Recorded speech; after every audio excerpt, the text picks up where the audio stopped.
बिस्मिल्लाहिर्रहमानिर्रहीम। Hello, star tuition classes Valsad से Gullu sir. Standard 12 English medium. Short revision और important things about last chapter in first part dissolution for English medium and Gujarati medium.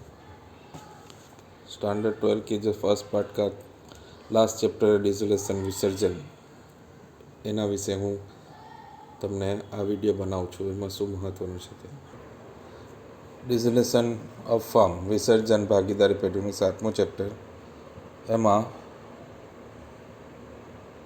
બે રીતે ડિસોલ્યુશન થાય છે, એક તો અદાલતના હસ્તક્ષેપ સાથે અને અદાલતના હસ્તક્ષેપ વગર સાદું વિસર્જન, એટલે with interference of court and without interference of court.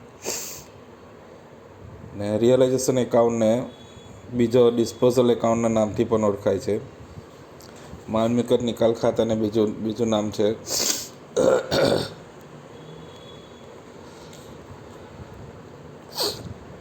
માલ મિલકત નિકાલ ખાતાનું બીજું નામ છે સંપાદન ખાતું। રિયલાઇઝેશન એકાઉન્ટનું બીજું નામ ડિસ્પોઝલ એકાઉન્ટ। કે એમાં કેટલાક મહત્ત્વની વસ્તુ એ છે કે તમારે મિલકતોને માંડી વારવા પડે, રિટર્ન ઓફ કરવા પડે, એટલે મિલકતોની ઉધાર બાકી તો એને જમા કરવાનું, ને ડિસ્પોઝલ એકાઉન્ટ એટલે કે માલ મિલકત નિકાલ ખાતાને ઉધાર કરવાનું, ને દેવાની એટલે કે લાયબિલિટીની જમા બાકી ક્રેડિટ બેલેન્સ એટલે એને ઉધાર કરવાનું, એટલે ડિસ્પોઝલને જમા કરવાનું, માલ મિલકત નિકાલ ખાતાને જમા કરવાનું। એટલે ઉધાર બાકી છે ડેબિટ બેલેન્સ એ ડેબિટ સાઇડ રિયલાઇઝેશન એકાઉન્ટમાં, અને ક્રેડિટ છે બેલેન્સ તે રિયલાઇઝેશનમાં ક્રેડિટ સાઇડ। એટલે એનો પોસ્ટિંગ જો જોઈએ તો રિયલાઇઝેશન ડેબિટ એટલે રિયલાઇઝેશન ડેબિટ ટુ એસેટ ને liability debit to realisation account. મિલકતો ખાતે ઉધાર તે માલ મિલકત નિકાલ ખાતે ઉધાર તે મિલકતો ખાતે, ને જવાબદારી ખાતે ઉધાર તે માલ મિલકત નિકાલ ખાતે। હવે એની કંઈ બી ઉપજ થાય, અદ્રશ્ય મિલકત સિવાયની ઓછામાં ઓછા ચોપડે કિંમત તો ઉપજશે જ, બરાબર। પણ અદ્રશ્ય મિલકત વિશે કંઈ નહીં કીધું તો ઉપજ અંગેની કોઈ નોંધ લખવાની નહીં। ફક્ત જે જેમ કે પાઘડી, ગુડવિલ, એને રિટર્ન ઓફની જર્નલ એન્ટ્રી લખવાની, કંઈ કેલોની હોય તો એની ઉપજ કંઈ લેવાની નથી, રિયલાઇઝ નહીં થયું એમ ગણવાનું। અચ્છા, હવે એ સિવાયની કોઈ બી મિલકત હોય અદ્રશ્ય સિવાયની, એટલે કે રિયલ એસેટ હોય તો તેને કંઈ નહીં કહેલો હોય તો બી તેની ચોપડે કિંમત બુક વેલ્યુ તો આવે જ છે એમ ગણવાનું છે, ને આમનામ લખવાની છે, બરાબર। હવે કોઈ લેનદારને, ક્રેડિટરને અનરેકોર્ડેડ નોંધાયા વગરની મિલકત આપી દેવામાં આવે તો તેટલો માન્યાસ કરી દેવાનો, બાકીની રકમ જ ચૂકવાય છે તેની જ જર્નલ એન્ટ્રી આમનામ લખવાની, બરાબર। ડિઝોલ્યુશનના જે પગથિયા છે, સ્ટેપ્સ છે, એમાં જે ચૂકવણી કરવામાં આવે છે પેમેન્ટ, તો પેમેન્ટનો જે સિક્વન્સ છે, ચૂકવણીનો ક્રમ જે છે, પહેલે ડિઝોલ્યુશન એક્સપેન્સ એટલે કે વિસર્જન ખર્ચ પહેલે ચૂકવાય, તેના પછી ત્રહિત પક્ષના દેવા, થર્ડ પાર્ટીઝ જે લાયબિલિટી છે એટલે ભાગીદાર સિવાયની, પાર્ટનર સિવાયની, તે પેમેન્ટ થાય, તે ચૂકવાય, અને ત્યાર પછી ભાગીદારોએ પેઢીને લોન આપેલી હોય તે loan given by partner to firm, તે પેમેન્ટ થાય, અને પછી ભાગીદારની મૂડી પરત થાય, કેપિટલ એને રિડમ કરવામાં આવે, પછી બીજો બચે તો એ કેપિટલ ગેઇન કહેવાય, બરાબર, જે ભાગીદારો વચ્ચેના ફંક્શનના પ્રમાણમાં વેચી આપવામાં આવે। અચ્છા, તે સિવાય જો પત્નીની કે ફ્રેન્ડની કે વ્યક્તિગત માલિકોના જે સગા સંબંધીઓની લોન કે એવું કંઈ બી હોય તે પણ ત્રાહિત પક્ષ સાથે જ ચૂકવાશે, કોઈ એને અગાઉથી કે ત્રાહિત પક્ષ પહેલાં ચૂકવવામાં આવતું નથી।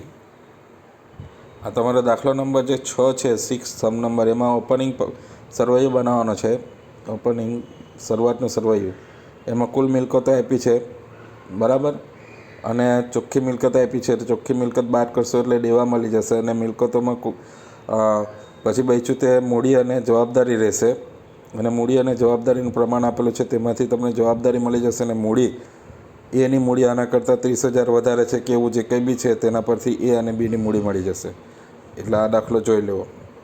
પછી આ દાખલો નંબર 8, એ બી ઘણો મહત્ત્વનો છે, બરાબર। એમાં કુલ મિલકતો 2 લાખની છે, તેના 40% ચાલુ મિલકત છે, એમાંથી 10,000 રોકડ છે તેને છૂટી કરી નાખવાની, એટલે એમાંથી 70,000 બચશે ચાલુ મિલકતના, અને બાકીની બચી સ્થિર મિલકત ફિક્સ એસેટ 1,20,000 એટલે 1,20,000 ને 70 એટલે 190 તમારે રિટર્ન ઓફ કરવાના, માંડી વાળવાના. અને પછી એની ઉપજ થઈ છે તો 70,000ના 80% એટલે 56,000 ઉપજ્યા. 70,000ના 80% 56,000 ને 1,20,000ના 120% એટલે 1,44,000 ઉપજ્યા રિયલાઇઝ થયા. એ બેનો ટોટલ 2 લાખ થાય છે, ઉપજ થાય છે. તો એની જર્નલ એન્ટ્રી આ રીતના આવશે.